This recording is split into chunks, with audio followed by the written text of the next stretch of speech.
తిరుమల దేవస్థాన ప్రధాన అర్చకులు మనందరికీ సుపరిచితులు రమణ దీక్షితులు గారు ప్రస్తుతం మనతో ఉన్నారు. మాట్లాడేద్దాం. నమస్కారం గురుగారు. నమస్కారం. అయితే గురువుగారు, తిరుమల దర్శనానికి ఎవరైతే వస్తారో భక్తులు, వాళ్ళకి ఖచ్చితంగా వాళ్ళు ఏదో ఒక కోరిక ఖచ్చితంగా తీరుతుంది, పాజిటివ్ వైబ్స్ ఉంటాయనేది భక్తుల నమ్మకం. అయితే దీనికి గల కారణం అక్కడ ఉన్నటువంటి శ్రీచక్ర మహత్యం అని అనుకోవాలంటారా, స్వామివారి మహత్యం అని అనుకోవాలంటారా? శ్రీచక్రం అనేది కొన్ని అతి పవిత్రమైన అతి శక్తివంతమైన బీజాక్షాల యొక్క ఒక అరేంజ్మెంట్ అన్నది శ్రీచక్రం అనేది. అందులో పర్యావరణ దేవతలు ఉంటారు, ఆవరణ దేవతలు అందరూ ఉంటారు. ఆ ఆవరణ దేవతలంతా కూడా మంత్రపూర్వకంగా కానీ ఆవాహన రూపంలో కానీ అక్కడ ఆవాహన చేసి ప్రతిష్ఠిస్తారు. తర్వాత వారికి పూజలు జరుగుతూ ఉంటాయి. కానీ తిరుమలలో అటువంటి శ్రీచక్రం అనేది లేదు. స్వామివారే అధిదేవతగా అక్కడ నవావరణ దేవతలకు ప్రతిష్ఠించున్నారు. ఇప్పటికీ కూడా వారు అరూపంగా స్వామివారి చుట్టూ ఆవరణల్లో ఉంటారు. అష్టదిక్పాలకులు, నవగ్రహాది దేవతలు మొదలైన విష్ణు స్వరూపాలు వీరందరూ కూడా ఉంటారు. అలాగే విమానంలో దేవతలు ఉంటారు, వీరంతా అరూపంగా ఉంటారు. ప్రతిరోజు స్వామివారికి ఆరాధనలు జరిగినప్పుడు వీరందరికీ కూడా ఉపచారాలు, అర్ఘ్యపాద్య ఆచమనాలు, తర్వాత నివేదనలు అవి కూడా జరుగుతూ ఉంటాయి. ఇవన్నీ కూడా బయట ఎవరికి చెప్పే విషయాలు కావు. కానీ ఇప్పుడు సందర్భం వచ్చింది కాబట్టి చెప్తున్నాం. లోపల స్వామివారి యొక్క పంచబేరాలు, ఇవి కాకుండా పరివార దేవతలు కృష్ణస్వామి ఉన్నారు, రుక్మిణి అమ్మవారు ఉన్నారు, రాముల వారు, సీతమ్మవారు, లక్ష్మణస్వామి ఉన్నారు, సారగ్రామమూర్తులు ఉంటాయి, సుదర్శన ఆళ్వారు ఉంటారు. వీరు కాకుండా ఆవరణ దేవతలు, విమాన దేవతలు, వీళ్ళందరికీ కూడా ఉపచారాలు జరపాలి. ఇది ఎప్పుడంటే స్వామివారికి నైవేద్యం జరిగేటప్పుడు జరుగుతుంది అన్నమాట. అందుకని చాలా కాలం ఎక్కువ పడుతుంది. అది వీళ్ళకి అర్థం కాకుండా 10 నిమిషాల్లో నైవేద్యం అయిపోవాలి, జనం కాచుకొని ఉన్నారు, విఐపీలు కాచుకొని ఉన్నారు, ఇలా చెప్పి ఆ జరగవలసిన కార్యక్రమాన్ని కుదించేయడం వల్ల వారికి ఇవ్వవలసిన ఉపచారాలు మనం ఇవ్వలేకపోతున్నాం. కానీ వేల సంవత్సరాల ముందు మహర్షులు ప్రతిష్ఠించి ఇన్ని వేల సంవత్సరాలుగా వారికి జరిగిన ఉపచారాల వల్ల వారు తృప్తి చెంది ఇప్పటికీ కూడా వచ్చిన భక్తులందరికీ వారి వారి కోరికలను సిద్ధింపజేస్తూ ఉంటారు, అనుగ్రహిస్తూ ఉంటారు. భక్తులు తృప్తి చెందకుండా తను వచ్చి కోరిన కోరిక తీరిపోయింది, సంతోషంగా ఉందామని కాకుండా మరిన్ని కోరికలతో మళ్ళీ మళ్ళీ రావడం, ఇది భౌతికమైన ప్రపంచం పైన ఉన్న ఒక లాలసత్వం. దీనివల్ల కష్టాలు తప్ప మరేం ఉండవు. ఎందుకంటే ఎన్నో వేల కోట్లు ఆర్జించిన వాళ్ళందరూ కూడా ఎవరు సంతోషంగా లేరనేది మనం ఇప్పుడు మన వార్తల్లో చూస్తూనే ఉన్నాం. వారి వారి కష్టాలు వారివి. కానీ వెంకటేశ్వర స్వామి వారు స్వయంభూ మన్వంతరంలో ఒక శుభముహూర్తాన భూలోకంలో అవతరించినప్పుడు బ్రహ్మాది దేవతలకు ఒక మాట ఇస్తున్నారు. నేను ఈ శ్వేతవరాహ కల్పం అయిపోయే వరకు ఈ భూలోకంలోనే, ఈ వెంకటాచల పర్వతాల్లోనే నేను శాశ్వతంగా ఉంటాను. వచ్చిన భక్తులందరినీ అనుగ్రహిస్తూ ఉంటాను. కోట్లాది భక్తులు నా కోసం వస్తుంటారు, వారి కోరికలు చెప్తుంటారు. కానీ వారి కోరికలన్నీ చాలా అల్పమైనవి, భౌతికమైనవి. ఈ భౌతిక ప్రపంచానికి సంబంధించింది ధనము, ఉద్యోగము, సంసారం ఇలాంటివి అడుగుతూ ఉంటారు. అవన్నీ కూడా వాళ్ళకు ఇచ్చేసి వాళ్ళను పంపించేస్తూ ఉంటాను, వాళ్ళని ఉంచుకోను.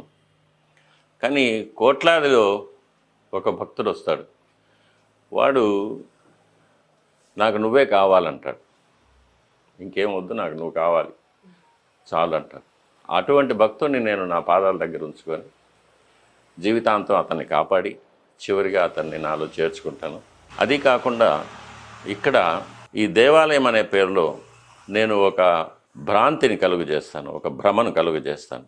It is an illusion. వచ్చిన భక్తులు ఇదే భగవంతుడు అనుకొని ప్రార్థిస్తూ ఉంటారు, కోరికలు కోరుతూ ఉంటారు, వెళ్ళిపోతూ ఉంటారు.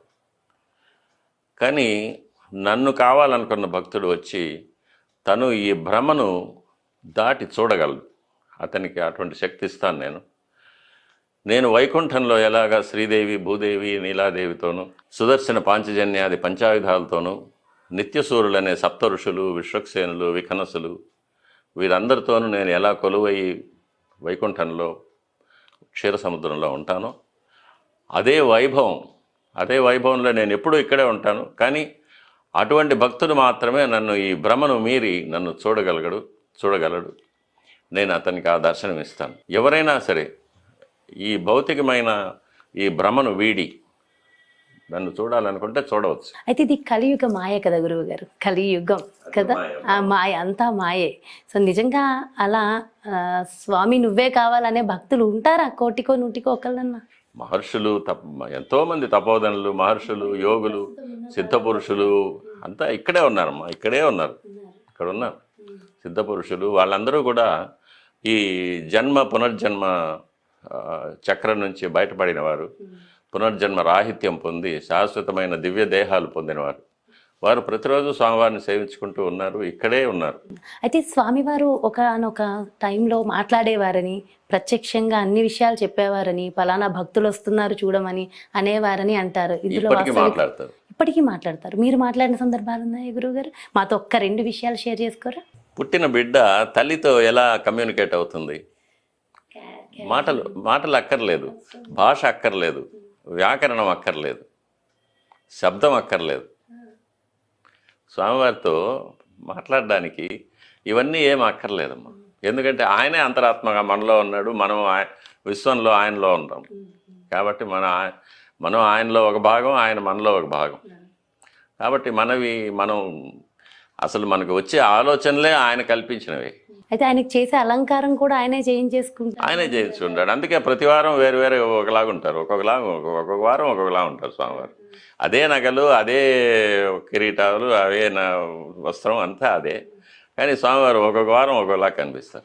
అది అక్కడ చేసిన ఎవరి హస్తాల వల్ల కాదు అంటారు. ఆయన కావలసినట్లు చేసుకుంటారు.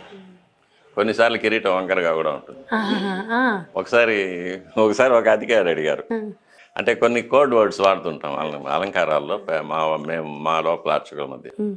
అది తెలుసుకొని స్వామివారి కిరీటం అంటే కుడివైపు వాలితే మహంతు మఠం వైపు వాలింది అంటాము, ఎడమ వైపు వాలితే అర్చకుల ఇంటి వైపు వాలింది అంటాము. ఆ రోజు కిరీటం ఎడమ వైపు వాలినుంది. ఆ అధికారి ఎప్పుడు వంకలు పెట్టేవారు అనమాట. ఆయన వచ్చి కిరీటం ఎడమ వైపు వాలింది, అర్చకుల ఇంటి వైపు వాలింది అన్నాను.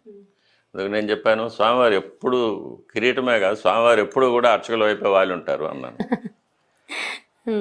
ఎందుకంటే మన తల్లిగారికో తండ్రి గారికో నమస్కారం చేసేటప్పుడు వారు చినిగిన గుడ్డలు కట్టుకొని ఉండొచ్చు, మురికిగా ఉండవచ్చు, కానీ తల్లి తండ్రే కదా, అవన్నీ మనం చూడం కదా. స్వామివారి అమ్మవారి తల్లిగారి నుదుట బొట్టు చెరిగి ఉందనో, పూలు వాడిందనో, చీర చెరిగి ఉందనో చూడం కదా. తల్లి నమస్కారం పెడతాం, పూర్తి భక్తితోనే నమస్కారం పెడతాం, ఆమె ఆశీర్వాదం కోరే నమస్కారం పెడతాం. అట్లాగే స్వామివారిని దర్శించుకున్నప్పుడు ఈ వంకలు ఇవన్నీ చూడకూడదు. అది అర్చకులు అలంకారం చేస్తాం కాబట్టి మేము చూసుకుంటాం. కానీ వచ్చిన అధికారి స్వామివారి దర్శనం కోసం వచ్చినప్పుడు ఇది ఇలా వాలుంది, అలా వాలుంది, నామం సరిగ్గా లేదు అని వంకలు పెట్టడం అనేది చాలా పెద్ద తప్పు, అది అపచారం. ఎందుకంటే స్వామివారి ఆయన చేతుల్లోనే ఉంది కదా. సో చాలా చాలా సంతోషంగా ఉంది గురుగారు, మీతో ఇన్ని విషయాలు ఎంత చక్కగా మాట్లాడడం చాలా చాలా ఆనందంగా ఉంది.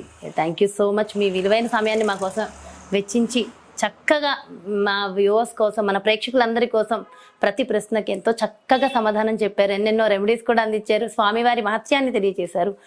Thank you so much. కోటి ధన్యవాదాలు గురుగారు. నమస్కారం. చూసారు కదండి, నిజంగా చాలా చాలా సంతోషంగా ఉంది. ఈరోజు మన రమణ దీక్షితులు గురువు గారితో చక్కగా స్వామివారికి సంబంధించిన ఎన్నో విషయ పరిజ్ఞానాన్ని తెలుసుకున్నాము. చక్కటి రెమెడీలను కూడా మరి గురువుగారు మనందరి కోసం అందించారు కదా. ఖచ్చితంగా స్వామివారి విషయాలను తెలుసుకున్న మనందరం కూడా ధన్యులం. మరో చక్కటి ప్రత్యేకమైన కార్యక్రమంతో మళ్ళీ మీ ముందుకు వచ్చేస్తాను. నమస్కారం.